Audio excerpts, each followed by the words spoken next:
Sebagai bagian dari event Lomba Lari Tangerang 10K, program The Frontliner hadir sebagai wadah bagi pelari cepat dari berbagai komunitas yang digelar di Stadion Benteng Reborn, Kota Tangerang, Banten.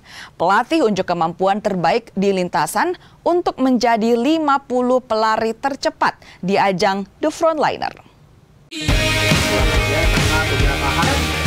The Frontliner bukan sekedar simbol semangat komunitas, tetapi representasi dari kecepatan, daya juang, dan sportivitas.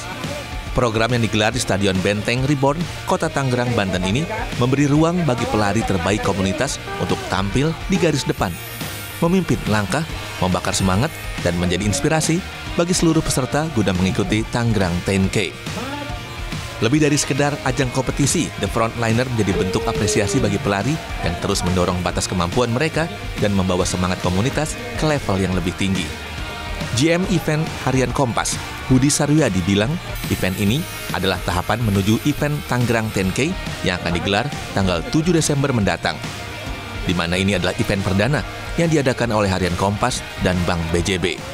The Frontliner ini adalah bagian dari Tangerang 10K. Ini adalah pre-event menuju Tangerang 10K yang nanti akan dihelat di tanggal 7 Desember.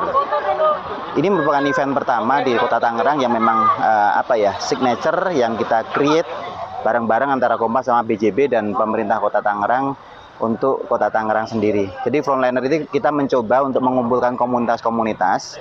Jadi komunitas pun juga mereka sudah berupaya, mereka sudah berlatih, mereka sudah memberikan hasil sehingga memang dari 28 komunitas yang kita undang dan ikut untuk The Frontliner ini dengan kurang lebih adalah 100 peserta, kita ambil yang memang punya catatan waktu terbaik.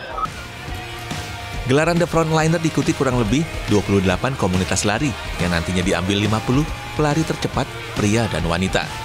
Mereka adalah wajah dari semangat komunitas untuk komunitas yang menjadikan Tangerang 10K lebih dari sekedar lomba, tetapi sebuah perayaan kecepatan dan kebersamaan. Eka Marlupi, Kompas TV, Tangerang, Banten.